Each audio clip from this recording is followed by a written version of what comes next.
are y'all voting for Kamala Harris? I don't want to lose my rights. Like, I'm a trans man and I'm gay and I have been pregnant and I've had an abortion before and I don't want to lose that. I'm afraid of not being able to be myself anymore because from what I've heard, Trump's America doesn't want me to look like this. So that's why I'm here today and that's why I'm voting blue. What about you? I've also been pregnant and had an abortion before. I was a minor and it would have been dangerous for me to properly, like, it would have been dangerous for me to carry a baby with, like, personal reasons and everything. I also, like, I'm very, alternative, and I feel like if Trump were to win, I wouldn't be able to, like, express myself through my looks and everything, and wouldn't be able to have the piercings or the dyed hair or the tattoos that I want. I would be able to be myself, and my dad's very pro-Trump, and I'm just very Pro-Kamala. pro-Kamala. Yeah, I don't, it's Does just, that cause a divide at all? yeah, it definitely does. He thinks that Kamala's going to ruin the country, but I think that Trump would do worse, like, a lot. Like, Kamala is going to be good for the country. We're now 3 weeks into Kamala Harris's presidential race. And while the vice president may not be doing any interviews, she is holding campaign rallies, like her latest one in Las Vegas. Hey, Nevada! So we figured if the vice president won't talk to us, maybe her supporters will. Can you define brat? No. Yeah, it's just like slay. It's just slay. Yeah. What is the most important policy issue that she holds that is important to you? I would say freedom. You already know what her message is. You already know what her platform is. And so it's What not is that her message? Her message is unifying the nation. And I would have to say, as a man, I would have to say women's reproductive freedom. As a man? Yeah, because why? Because we're all born to mothers, right? Mothers who had us. Yes. So, but what can be unburdened by what has been? Is that a trick question? Where does Kamala Harris stand on fracking? She actually used to support it, has evolved her... I thought she used to be against it. I'm sorry, did I say that? Yeah. She used to be against it in her previous campaign, right? But Does she owe it to you, the voter, to talk to the media, though? I don't believe so. I believe, let's have debate. Let's have a conversation. Well, Trump says he wants 3 debates. She hasn't agreed to more than 1. But you know what? He thought he was going to debate someone else. Right. The copy and paste presidential candidate Kamala Harris. I don't know how many videos I'm gonna keep doing, but I feel compelled to continue on my onslaught because y'all got me started today. I don't know what got into these Harrison people, right? But just like their candidate, they can't seem to be able to answer basic questions. As you saw, I showed you 2 back-to-back clips from 2 different sources. One is a more independent person and one from some major news website asking, yo, your candidate doesn't want to take interviews. Why do you support Kamala Harris? And you see how they fumbling, mumbling, stumbling, right? But Ricky Smiley says, do your research if you don't agree with him and support Kamala Harris. Oh, if you're a man, you got to support Kamala Harris. We got to make history. For what? For what? Vibes? Can't even explain what the vibe is. Okay, what about her vibe compels you to vote for her? I don't know. She's like this cool, superficial-ish, right? And then the one policy proposal she was able to open out of her mouth, it was a copy and paste stance from Donald Trump, right? That's her new nickname now. Copy and paste Kamala. Because when I get to office, we are going to not charge taxes on tips, people making tips. Taxes on tips for service and hospitality workers. I don't need to beat a dead horse. I mean, I already did the video, right? She was the deciding vote on the Inflation Reduction Act of 2022, which allowed the IRS to crack down on people, forcing people to monitor and disclose their tip, how much money they make in tips, so they can tax tips. But now all of a sudden she changed her position, and this is why she's been called out for flip-flopping. And this is a parody account, but does not sound more true. Many of you are living paycheck to paycheck. You can't afford gas. You can't afford groceries. You can't afford a home. This all happened while I was vice president. I actively made inflation worse, and yet you're voting for me because I will fix it. Thank you. Does that make sense to you? But hey, she getting all this support. People, according to financial advice, some poll out there, she just inked out Trump as being better on the economy by 1%, according to some polls. Yet all I ask is what she's doing differently than than what she's doing now as president. Essentially using her position as a bribery. You can do this right now, Kamala Harris. So why aren't you doing it right now? Inquiring minds want to know. Check out this clip from CNN, which I heavily enjoyed, where Scott Jennings is calling out Kamala Harris for essentially, hey, like you're not doing anything differently than you did from your 2020 run. Let's take a look. It's not about her coming up with new policy proposals, coming up with a deep, detailed platform. It's about one thing, explaining her record and explaining today how she can be against everything she ran on when she ran for president back in 2019, 2020. I mean, we're not talking about stuff she came up with 20, 30, 40 years ago. When she ran for this office, she laid out a clear set of proposals that were as far outside the mainstream as you can get. Now, through anonymous press spokespeople, she claims to have repudiated all that. I'm not as interested as much in white papers as I am as interested in her explaining how can you be for defund the police here, but not here? How can you be for the most permissive border policies here, but not here? That's what most Americans need to hear. Who are you? The person that ran for president then or the person that ran for president now because you're claiming to be something that you were not 4 years ago? Ask you one other question just about how the Republicans are trying to portray the vice president. On one side, there's a view that she's being portrayed as someone who doesn't understand the issues, can't go deep enough, et cetera, et cetera. On the other, there's this view that she is some kind of diabolical mastermind and completely understands exactly what she's doing. And she's, as you would describe, or I imagine, claim that she's flip-flopping, but she knows exactly what she's doing. It can't be both. I agree with you on that. I think that Kamala Harris is part of a broader system, the same system that Joe Biden is a part of as well. This is one of the things I talked about in my presidential campaign. Frankly, in both parties for much of the last 40 years, the people we elect to run the government are not the ones who are actually running the government. Most policy in this country today is actually set by bureaucrats who were never elected to their positions in three-letter agencies in the administrative state. And frankly, on both sides, I don't think that issue is talked about enough. Backdoor legislation that the Supreme Court is trying to curb. Chevron. But the overturning of Chevron deference, I think, is one of the most important decisions to actually shape regulatory policy in the next administration, regardless of who wins. We're not talking about that enough. If you want to talk about the number one piece of economic stimulus that the next president could effect, I think Trump's more likely to do it than Kamala Harris, but I would favor either one doing it, is actually taming a lot of those regulations that have impinged private industry that were never actually passed through Congress. So I'm in the camp, Andrew, of believing that she is just another cog in a wheel. We're not running against an individual candidate. We're running against that system. And I think a powerful message for Donald Trump is to say that we're going in to dismantle that system. That's really what Draining the Swamp was about the first time around. It worked for him in 2016, and I think that's a powerful message that we could leverage even more heading into 2024. The truth is easy to see here.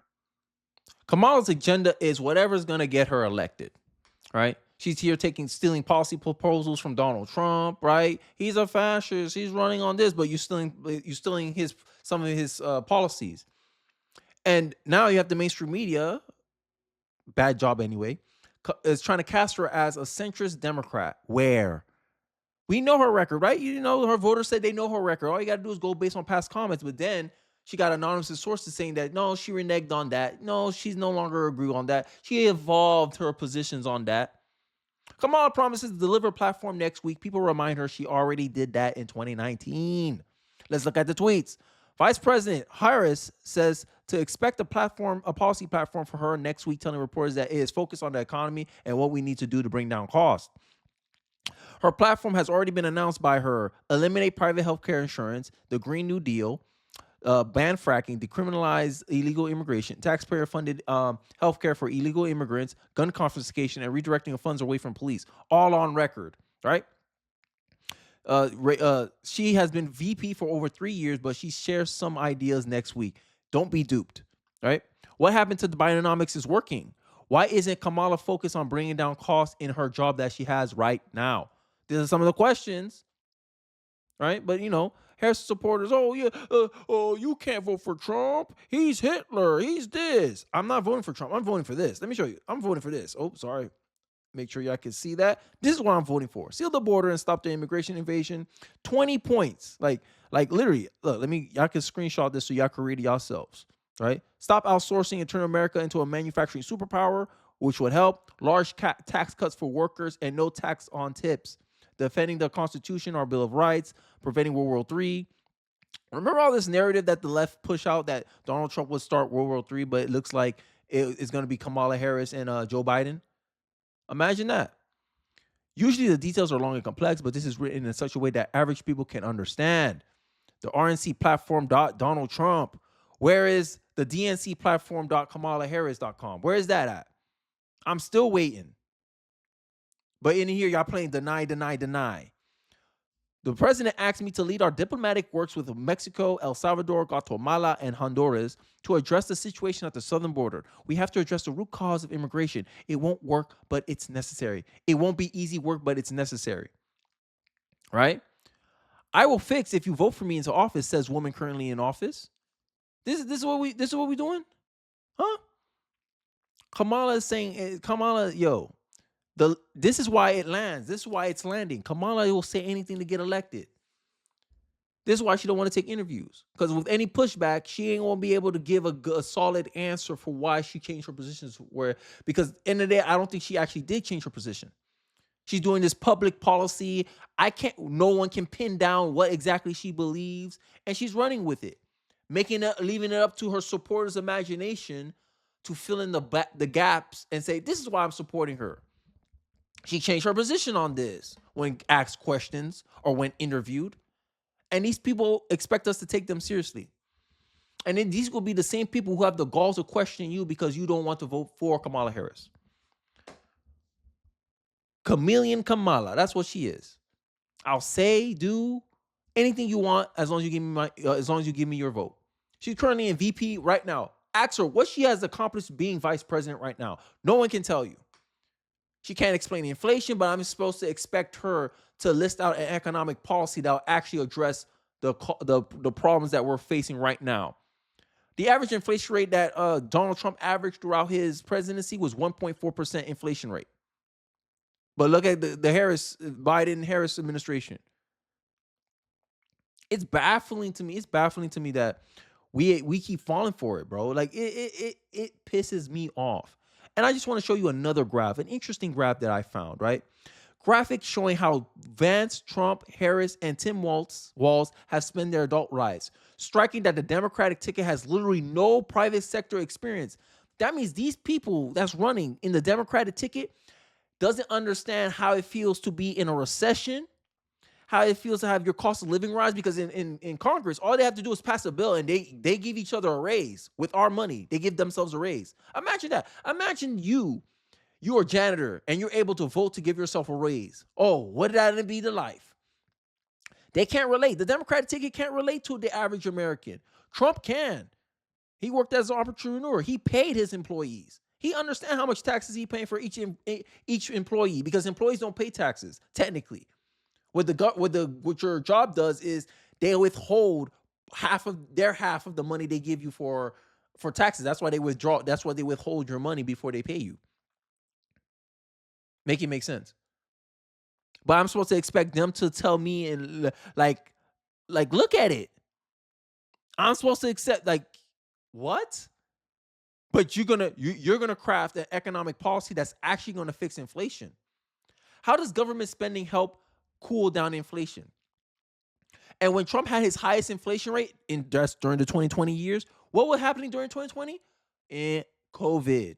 And what he was doing? Stimulus package. Remember when when Biden said, I can't let Trump be the only one to pass a stimulus check? And he passed his own stimulus bill? And people looked at it, independent economists looked at the bill and said Joe Biden's stimulus package will cause more inflation than Donald Trump's because Americans are already going back to work. Americans are already spending. When Trump came out with his stimulus package, everyone during 2020 had the most money they ever saved in modern times between that time, because everyone was holding on to their money. And that kept inflation from being a problem in 2020, but it still was a problem. Now we had what's his name, Joe Biden, come out with his stimulus check. The economy was already getting back on its feet, so he added more. He injected more money into the money supply, and it caused inflation. And you think Kamala Harris is going to do anything different economically?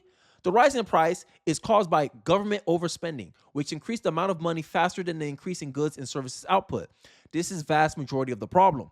Inflation was particularly bad during COVID years as there was massive government spending despite productivity plummeting as people were first forced to stay home. And this is why people had massive savings during COVID as well.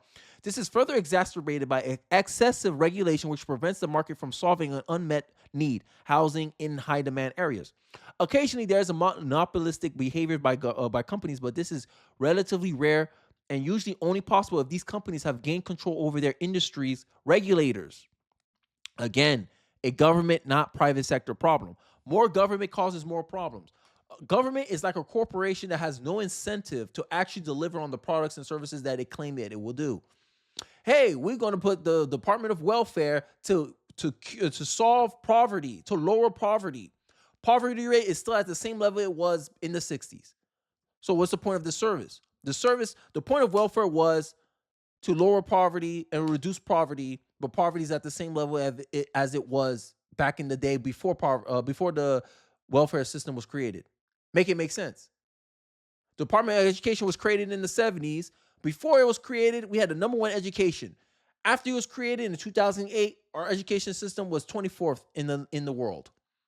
During 2008, the Department of Education, what's the point of you having there? But we're spending money, though. We're all paying for it, though. We're going to national debt for that service, though, that's giving us a worse product. Make it make sense. But I'm supposed to sit here and expect Kamala Harris to fix what's going on? Doing the same thing over and over again and expecting a different result. You're going to elect a lady. This is I'm going to end it off right here. You're going to elect a lady that is VP of the current administration that has given us the highest inflation in 40 years. She was the last person in the room, she claims. And you expect her to be the one to solve it. That's like telling somebody who started a fire in your house and you go to the same person to go kill the fire for you. The same person who broke your car, you expect them to fix it. I mean, it's so obvious, like, yo, there's no way she should be as competitive as she is in the polls. But that just goes to show that we need to voice our opinions. We need to be more outspoken. And that's what I'm doing here. This is my form of advocacy. Because I'm tired. I'm tired of these people sitting here trying to lecture me about who I should vote, who I should support. I should support a black woman. Where? I don't see no black woman running in this race. What are you talking about? Oh, you mean the biracial woman? Oh, okay. I don't believe in the the racist one drop rule. My bad. Make it make sense. But here they are. Kamala's only agenda is to get elected. And she'll say anything, do anything to get there. And then when she get there, she's not going to do anything because we already know from Kamala's record as VP that she doesn't know how to execute when put in that position. That's the only argument I have for Kamala Harris. Let me know your thoughts in the comment section below. Don't forget to like, comment, subscribe. I really appreciate you guys watching to the end of the video. And let me know your thoughts about Kamala Harris, her candidacy, her genuineness about a policy platform. Do you think her economic policies will actually fix the economy or make it worse, or we'll just get more of the same like we do currently with Joe Biden? I'd like to hear your thoughts. Don't forget to like, comment, subscribe once again, and I'll catch you guys on the next one. Peace.